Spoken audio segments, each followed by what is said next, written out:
Hello, my name is Kevin and welcome to the Love Decanters channel. So this is the 7th and final part of my visit to the glass fair at Himley Hall. Yeah, all good things must come to an end. Yeah, I think we should just plough on because I'm not exactly sure how long this one is. I do a lot of talking, I'm afraid, sorry. I haven't heard from Carl. Carl, if you're watching this, please contact me. And you can do it through my website. There's a contact section there. You can email me through that. Anyway, so let's get on and have a look at some glass. Got a Stevens & Williams mushroom posy vase. Yeah, these are from the 1930s. It's a blue and green one, as you can see, but posy vases. People used to pick their own flowers, little short stems, so you just have it like a little ball of flowers in the top here. We're looking at 20th Century Glass website, and they've got a few rainbow pieces, including several posy bowls. I think they're bowls, vases. So there's one. It's got the different angles. There's another one. And also they've got the different colours. There's no, the posy ones all seem to be blue and green. Oh no, there's a pink and green one there. So I was wrong there. But anyway, look, they've got a different posy bowls. Bowl, I should say. Let's have a pick. Let's pick this one. You can see the shape here. Look, really distinctive shape. So this is a shape that's really kind of 1920s, probably died out in the 60s because people started buying flowers as opposed to going out in the garden and picking a little bunch. So yeah. And the other thing, well, something that's a couple of things that I've seen on Facebook recently. So this is Stevens & Williams Rainbow. On here, they've got pink and green and blue and green. But recently, someone popped up on Facebook and they got one with 4 colours. And that's super rare. And these are not cheap. They're not horrendously expensive, but they make decent money. You know, you're talking somewhere between £30 and 80 to 100, depending on size and shape, etc., etc. But a 4-colour one, I have no idea, because so rare. And so it's important to also remember the shapes of things and how they look, because unusual things pop up. Just today on Facebook, someone showed off a Thomas Webb vase, which was in a shape I'd seen before with a pattern called Wave. I've seen that shape and pattern, but it had blue at the top and faded through to clear. Yeah, I've never seen that before. Never seen any of the Wave vases or even the Bullseye ones or any of them of the Thomas Webb, pre-war Thomas Webb vases to have that fade from one colour to another, or fade from a colour to clear. Never seen that before, but I recognise the shape and the pattern straight away. So yeah, just to make your life harder, odd things will pop up. So you need to learn about shapes and patterns as well, because the ones that don't fit, and that's where the value is really. So anyway, I just thought I'd mention that. Hey, Stromberg's Heighton vase with the hoops on.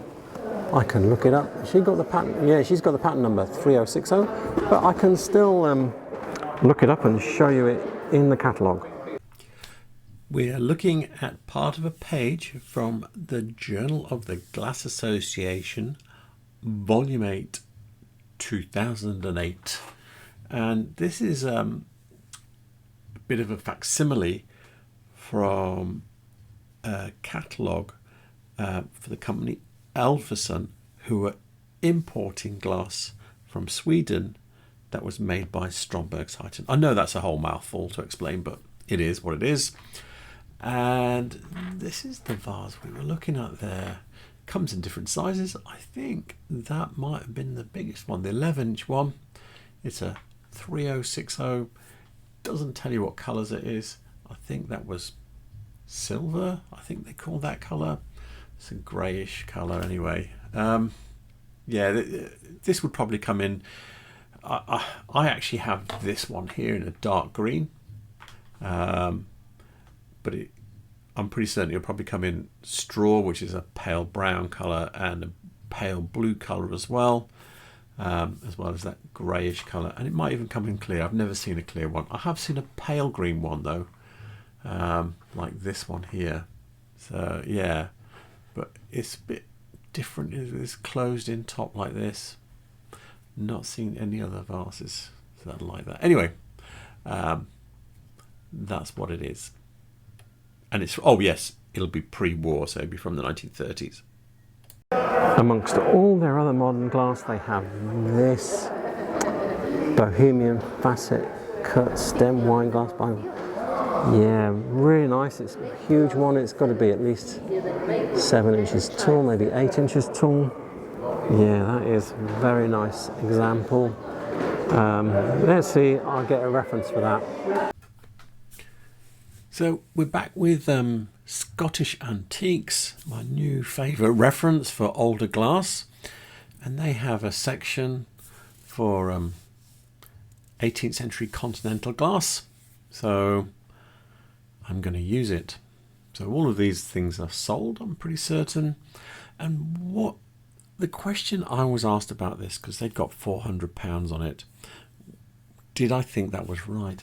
And I thought, the problem with these things is that I'm not the biggest expert on it, and the way it goes is that you have like a bottom end, and there's a lot of them, and they're usually relatively cheapish in that period, and then as it goes away from gets better and better quality, there's a very steep curve, and where does it slot in on that curve? Which, you know, if you're buying and selling these things all the time, you know, and if you're like me, where I've got one, and I paid €200 for mine, but I did buy it in Germany, and it's not as big as that one. So yeah, so that's the thing. So I think mine is probably about as nice as that, but it's about 2 inches shorter, which is, in glass terms, is a lot. Okay, so that's like a proper one that you could have a good old drink of wine out of, and mine is like a little, you know, you can have a decent port out of it, or maybe a bit more than a decent port, but anyway, it's not like this glass. It's not sort of goblet sized. Anyway, so what I've done is I've gone through their glasses and tried to find a range of glasses. So, and this is at the bottom end, and this is about the same size, but yeah, it's nowhere near as complex. The only thing it's got a folded foot. That one didn't. But yeah, the cutting, the little facet cutting is just this little bit in the middle, whereas the one we were looking at there goes right up to the rim. So it's completely different ballgame. I think this is slightly later, they're saying as well. So we'll move on to the next one. So this one is different, I would say. It's a bit later though, because they've got 1730 on theirs. This is a similar form though, with this little knob here, and then you've got this inverted baluster below it. But it's not, there's more natural glass on this, but then there's a bit of engraving too, and yeah, I think this might be a bit prettier, but not skillful maybe. And it's almost the same price, £375. So we go above that, and we have this. So now we're in the same time bracket. We have another glass where from here downwards, from the middle of the stem downwards, or from the bottom of the bowl, I should say, downwards, it's the same. This has got a small waist in it, which that one didn't have, and it's got a similar amount of cutting. How big is this? It's a bit taller. So this one is a bit more, and it's similar period. And then you've got this one, which is the top one, 525, and yeah, so this is a similar size, I think, and this is more, it's got more complicated stem. The cutting is similar, just a different pattern. I think it's, to me, it's a bit more aesthetically pleasing, I think. So my thoughts are, I think if you were to compare it to Scottish antiques, I think it's fairly spot on. I think their date looks right, because I've looked at a load of other glasses as well, but I've just picked these four. I think their date looks right. Whether it's from Bohemia, they've got Germany or Bohemia. You have to remember, Germany didn't exist in those days, okay? It was just a bunch of principalities. It's like, so one of these is, where's he said this one from? No, Saxony, yeah. So there was no Saxony, Germany, there was just Saxony. And what's he got on this one? Saxony as well. So, yeah. So it might be German, but from close to that area, because it was all just different little principalities that would trade and share and have similar cultures. And the ones that were in Bohemia, that were close to Germany, or what is now the Czech Republic, that actually became the Sudetenland, and yeah, there was a big war over it, as you know, World War II, ended up falling out of that one, but that was German speaking, even though it was within the Czech Republic at the time. So anyway, so yeah, it's not straightforward. Borders were just drawn and removed around, and people with different cultures, people that spoke different languages were in the same country. Anyway, it's all a mess as far as trying to pinpoint it when you're going back almost 300 years. So, but I think the date looks right, the area looks right, and the price looks right. So yeah, I really like that glass. Yeah, it's very nice. I like the one I've got, but I do like that one too. Not seen one of these before. Rihimaki Finland amulet vase. I think it says 1731. That is the pattern number, I think. So yeah, so that's quite nice. It's like a 3D molded thing. So yeah, we'll try and find that. So I have been wandering in the dark, looking for that vase, bottle, decanter, getting distracted from time to time, but I can't find it. It must be a really rare one. It's not in 20th century glass, it's not in eBay. I've googled lots of different things. These are all Hellentinal designs we're looking at here, and yeah, and I've been going through eBay, and the prices are, I mean, these kind of sunburst ones are, you know, a couple of £100, some of them. So yeah, so the £170 price on that one is not surprising. I know that they make good money. It's funny that Rihimaki sort of like tube vases, they do okay, but the sort of like the pressed blown pieces like these and these, like this one here, seem to do much better.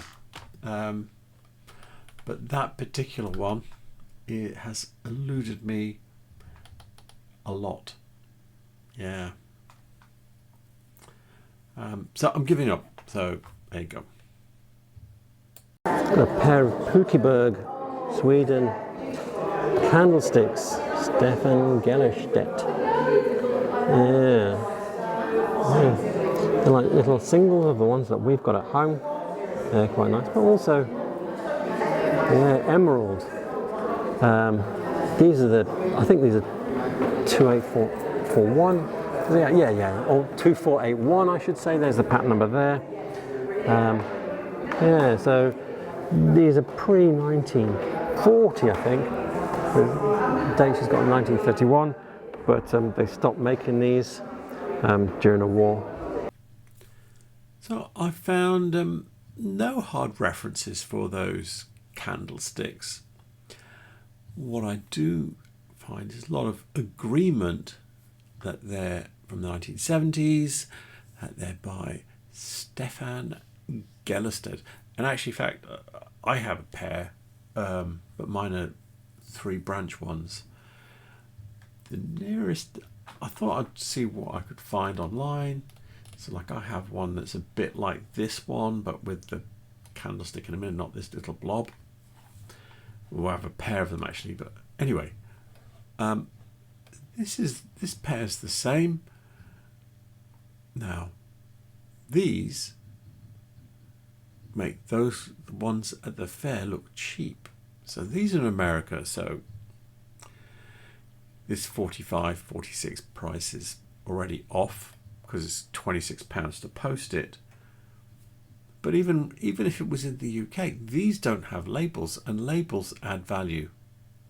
So yeah, even if they were in the UK for £45 a piece, say plus £6 postage, the other ones would still be cheaper because of the labels, and also obviously it would still be more than a tenner more expensive. But yeah, I'm happy with that. Let's find something that's good value at the fair.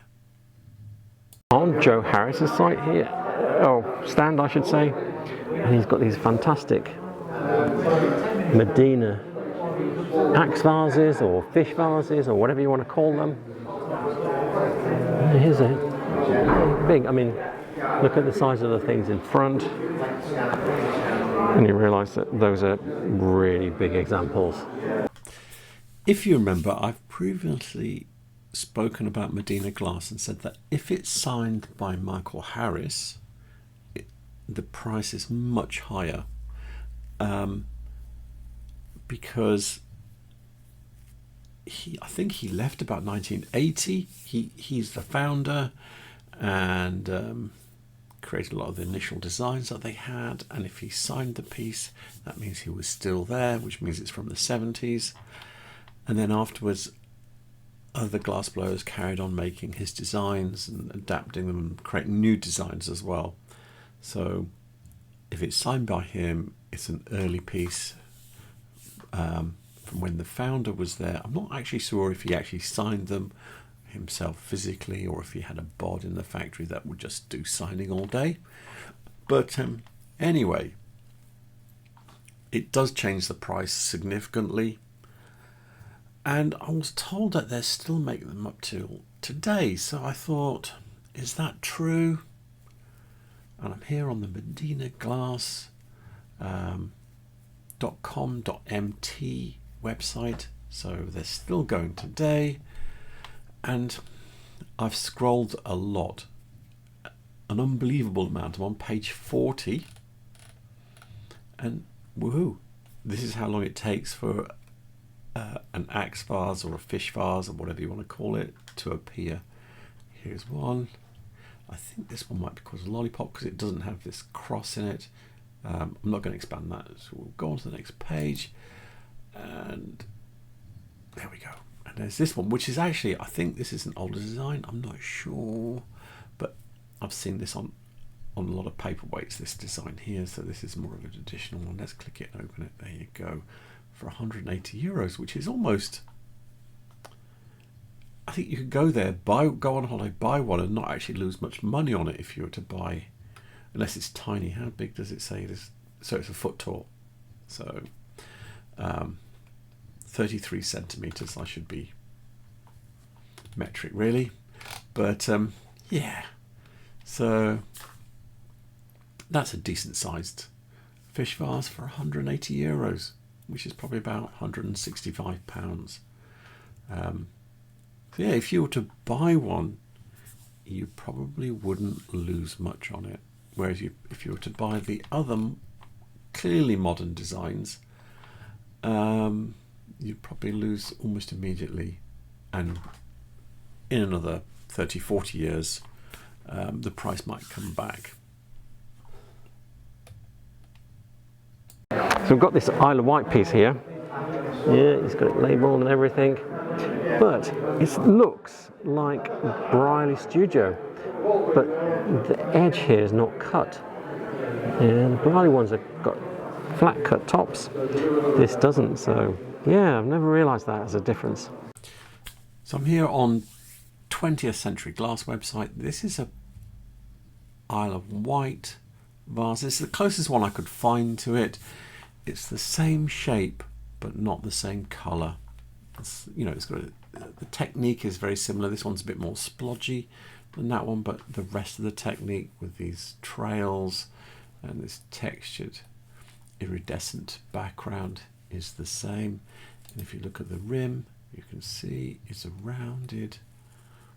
So this has been finished by putting it back into the mouth, back into the furnace, and just finishing it with the tool with the hot semi-molten glass. Okay, now I found this one. This is a similar-ish shape by Royal Barley. It's a similar-ish colour, but if you look at the rim on this one, you can see it's complete. In fact, actually, there's a better picture here. You can see it's just cut off. So they probably, after they cut this off from the blowpipe, they probably didn't put it back and round it nicely and everything. They probably just took it away and then just give it to the polisher, and Bob's your uncle, it's completely smooth. There's other ones here. Let me, if I go back, like this one. You see it very clearly there. Can I make that? Does that get big? Yeah, look at that. So you can see it's not the same technique. It's got some trails, got some iridescence and texture, but they do a lot of texture. So probably if you were to go through enough, you would find. Let me just have a look. There's one. So this is probably closer, with trails running off it, but not so many blobs, or any blobs, I'm not sure. But anyway, you get the idea of what I'm talking about. This cut edge, if you see this cut edge on the top, that's Royal Brierley. If it's a similar kind of this small iridescence thing, if it doesn't have a cut edge, then it's someone else, but it might be Isle of Wight. Oh, hang on a minute. I've just read something here. It is believed this range was designed by Michael Harris and Timothy Harris. So, Michael Harris founded Medina Glass Factory in Malta, and then when he was, I suppose, kicked out of the country, came to the UK, he also founded the Isle of Wight studio, which that other little vase that we were looking at is from. I've literally just spotted that there. I didn't know. And so this makes sense. Obviously the finishing technique, this is more of a factory type thing. That is more of an art glass kind of thing. But the similarities that you see in the shape, the textures, that's why Timothy Harris is his son, by the way. Yeah, that all makes sense now. Makes a lot of sense. I'm living and learning. I should also say, before he even went to Malta, Michael Harris was doing other things, and he was doing designs for people like Chance Brothers and other makers. So yeah, he'd been around the block before he'd even gone to Malta. So we've got here something really nice, Pompeian John Walsh vase. Yeah, so you can see the bubble work, but yeah, other people are doing this. I saw something in the Glass Museum by Stevens and Williams with the same kind of texture, but yeah, this is a Walsh one. We'll have a look in the Walsh book and see if we can see if there's an exact copy for it anywhere. So I tried 20th Century Glass. They don't have any Pompeian for John Walsh. They've got a few bits, but no Pompeian. I looked in the book. They do have it. This is the Eric Reynolds, The Glass of John Walsh, that book, but not that shape. I was really hoping to be able to find exact match. This is probably the closest one, shape-wise, but it's a bit shorter, fatter, and there's no yellow here either, so it's not that common, but we've got kind of like... And the other thing that is a problem is that Stevens and Williams also did glass with this same texture. So that is a problem. So what is Pompeian, or John Walsh, I should say, and what is Stevens Williams? I'm not entirely certain. Stevens and Williams, I think, also did this shape, and this is a shape that Webb used for their bowls as well, this OG shape. But we've got a few different colours here. I'm not 100% certain. Yeah, and they've got this one here. It's ambery coloured, browny amber, pink. So I do know these are colours that they do, but whether these are they, I'm not too sure. What's funny in this search is that two of my bits have come. This is mine. Yeah, and then this is what happens. This is what happens with Google. It fails you quite badly sometimes. Maybe, hang on, maybe if I just, let me just do something. Ooh, sorry, this is me doing things on the fly, just having a different thought. Yellow, we've got a yellow one, we've got a green one. Nothing else. Anything else pop up here? Yeah, these bods are starting to appear again, though. Just other non-Pompeian glass. So, anyway, that's what this is. It's a pre-war texture, you would say. It's not really a pattern as such. Glass texture. So there you go. And it's Pompeian because it's trying to recreate what Roman glass was like at the time. I think some of it was a bit better, not as many bubbles as they're saying or imagining it's got here, but anyway, that's what it is. Yeah, got a John Walsh little bowl, little bud vase here. It's the tulip pattern. I have something in the same pattern. I think I'll get that and show you with it, and we'll see if we can find more references for it. As we are winding up my films from the glass fair, I thought I'd show you a bit of my glass. So this is my John Walsh yellow opaline tulip fan vase. So yeah, it's the same pattern. You can see it has this leaf here, and then it has, this is supposed to be the tulip.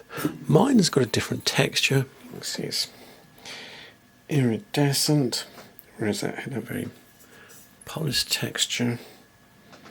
Don't know if the iridescence is really showing up too much. And then there is something, one little funny party trick this has, and that is, I wouldn't do this with anybody else's, but this is mine. It rings differently. Hang on, if I put it close, maybe we can hear it a bit better. Listen to this.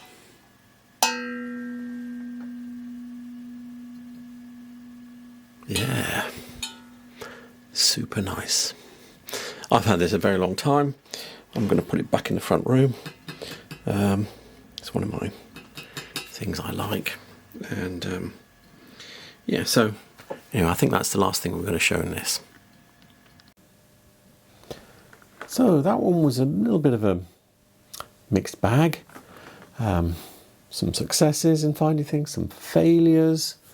But that's how it goes with this. You know, nobody knows everything. Nobody knows everybody either. But yeah, nobody knows everything. And you just got to, you know, plug on, learning your way around, and as you go. And yeah, so I think I'm just going to wind up now. So all the references I used will be in the description below.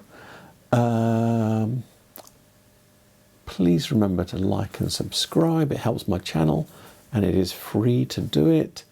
And I think that's it. So until the next video, which I think will be soon, thank you for watching. Have a good night. Good night.